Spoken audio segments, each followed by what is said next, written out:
ఇప్పుడే country delight యాప్ని download చేసుకోండి. Download the country delight app now. నమస్తే అమ్మా. నమస్తే నాన్న. అమ్మ, ఇక ఇవాళ చండీ అమ్మవారిది ఆవిర్భావం ఎలా జరిగింది, అసలు చండీ అమ్మవారిని ఏ విధంగా మనం కొలవాలి?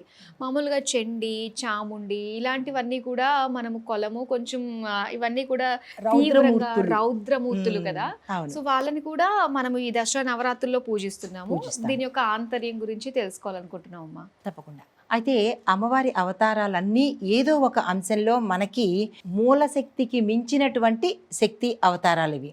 అయితే ఒక్కొక్క అవతారానికి ఒక్కొక్క ప్రాముఖ్యత ఉన్నట్టు, ఒక కథ ఉన్నట్టే ఈ చండీ అవతారానికి శుంభులు చండీ అనే రాక్షసులను సంహరించడం కోసము ఈ అవతారాన్ని ఎత్తింది.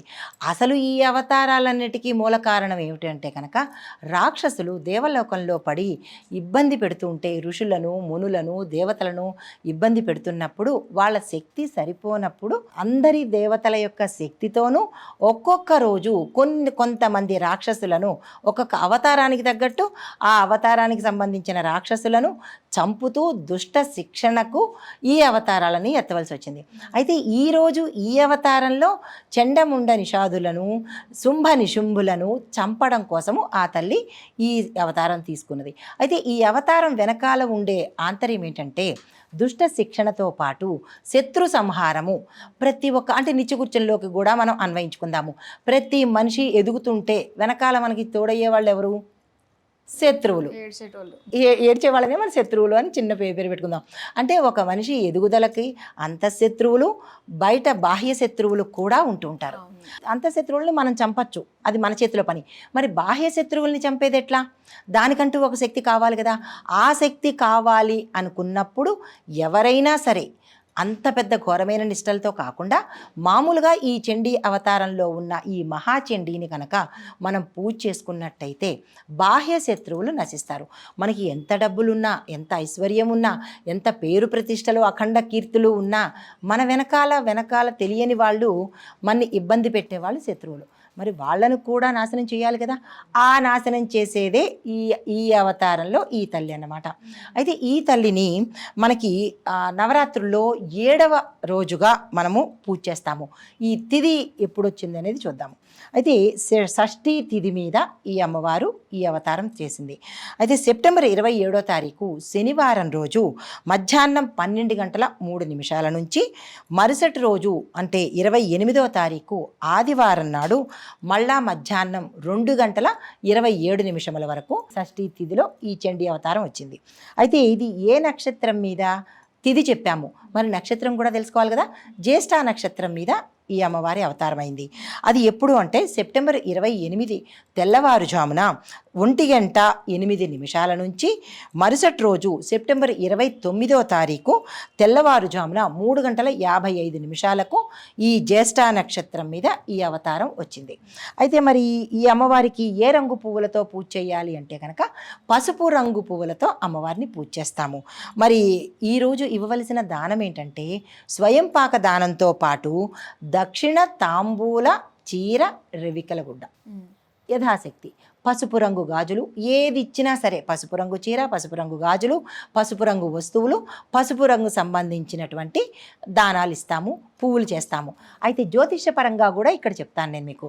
ఎవరికైతే జాతకంలో గురుడు తక్కువగా ఉండడం అంటే గురు గ్రహం అనుగ్రహం లేకపోవడం కానీ, గురువు నీచంలో ఉండడం కానీ, గురువు వక్రీకరించి ఉండడం కానీ, ఇలా గురుగ్రహానికి సంబంధించి ఎవరైతే ఇబ్బందులు పడుతున్నారో ఆ గురుగ్రహ సంబంధిత దోష జాతకులు ఈ అమ్మవారిని కనుక ఈరోజు కనుక పూజ చేసినట్టయితే జాతకపరమైన గోచారపరమైనటువంటి ఇబ్బందులు తొలగించుకుంటారు. దానికి ఏం చేయాలి అంటే ఈ అమ్మవారి మంత్రంతో పాటుగా ఈ గురు గ్రహానికి సంబంధించినటువంటి గురు గాయత్రి కానీ, గురు మంత్రం కానీ, అది నేను చెప్తాను, గురు మంత్రం కానీ పఠించినట్టయితే కనుక ఇద్దరికీ ఒకేసారి పూజ చేస్తాం కాబట్టి ఇటు జాతక పరంగానూ దోషాలు పోతాయి, ఇటు అమ్మవారి పరంగానూ శత్రువులు సంహరించబడతారనమాట. అయితే ఈ తల్లికి పూజ చేస్తే మనకి వచ్చేది ఏంటి అంటే కనుక శత్రుపీడ తొలగిపోతుంది అనమాట. అంతర్గత శత్రువులు, బాహ్య శత్రువులు కూడా వాళ్ళంతట వాళ్ళే తోక ముడుచుకుని వెళ్ళిపోయేటట్టు అనమాట. మన ప్రమేయం లేకుండానే ఆ తల్లి శత్రు సంహారం చేస్తుంది. అయితే మరి ఈరోజు ఈవిడికి పెట్టవలసినది చిత్రాన్నము, లడ్డూను నివేదన చేస్తాము. అయితే 7వ రోజు అమ్మవారికి చదవవలసిన మంత్రాలు ఏంటంటే ఓం హ్రీం శ్రీం క్లీం మహాచండియై నమః ఈ మంత్రంతో పాటు 2వ మంత్రము మంగళచండికా స్తోత్రాన్ని కూడా అనుసంధానం చేసి చదువుకోవాలి. దాంతోపాటుగా చండికా అష్టోత్తరం కానీ, చండీ సహస్రనామం కానీ, దాంతోపాటు లలితా సహస్రనామంలో కూడా దీన్ని చదువుకోవచ్చు. మాకంత సమయం లేదు అని అనుకున్నప్పుడు శ్రీదేవి ఖడ్గమాల ఉంది. ఆ శ్రీదేవి ఖడ్గమాలను కూడా ఈ సమయంలో చదువుకోవడంతో పాటు ఇందాక నేను చెప్పినట్టు జాతకపరంగా గురుగ్రహానికి ఏమైనా ఇబ్బందులు ఉన్నప్పుడు ఓం గుం గురవే నమః ఈ మంత్రాలతో పాటు గురువును కూడా పూజించినట్టయితే, గురుగ్రహాన్ని కూడా పూజించినట్టయితే కనుక జాతకపరంగానూ మనకి ఇబ్బందులు తొలగుతాయి, ఇటు బాహ్యంగా కూడా శత్రుపీడ పోతుందన్నమాట. అయితే మరి ఈరోజు విశిష్టత ఏంటి అంటే కనుక ఈ చండీ అమ్మవారిని పూజ చేయడం వల్ల ఎవరికైనా చాలామంది ఇబ్బంది పెట్టేటట్టుగా ఉంటారు. మన ఇంట్లో కావచ్చు లేదా బయట కావచ్చు. వాళ్ళని ఎదుర్కొనే శక్తి లేనప్పుడు ఒక్కసారి ఈ పూజ చేసిన తర్వాత మనసులో మనకి కొంతమంది తెలుస్తారు, తెలియకపోవచ్చు కూడా. తెలిసిన వాళ్ళని కనుక మనము పలానా వాళ్ళ వల్ల నాకు ఇబ్బందిగా ఉంది అని అనుకున్నప్పుడు ఈ అమ్మవారిని కనుక మనసారా స్మరించుకున్నట్టయితే కనుక తనంతట తనుగానే వాళ్ళు తొలగిపోయే అవకాశం ఉంటుందన్నమాట. ఇది ఈ అవతారంలో ఈరోజు విశిష్టత అన్నమాట. ఇది చండీ అమ్మవారి యొక్క. అలానే చండీ పారాయణము, చండీ హోమాలు ఈ మధ్య బాగా వినిపిస్తున్నాయి. మా చండీ హోమం చేయించుకుంటే మీకు అన్ని రకాలుగా కూడా చాలా బాగుంటుంది అంటారు. సో అలాంటివి కూడా మనం స్తోమత ఉన్న వాళ్ళు చండీ హోమం చేయించుకోవచ్చు, చండీ యాగాలు చేయించుకోవచ్చు. అది కానీ చాలా విస్తృతంగా ఉంటుంది. అది ఎవరు చేసుకోవాలో వాళ్ళు చేసుకోవాలి. కానీ సామాన్యమైన గృహస్థులు కానీ సామాన్యమైన మనుషులు కానీ అంత ప్రయోగాలకి వెళ్లకుండా ఆ అమ్మవారిని తలుచుకుని అమ్మవారి నామాలు తలుచుకున్నా కూడా సరిపోతుంది. కానీ విశేషంగా చేయించుకోవాలనుకుంటే ఇందాక మీరన్నట్టు ఆ హోమాలకి అంత మరీ నిష్టగా చేసేవాళ్ళు ఉంటే వెళ్ళడం మంచిది.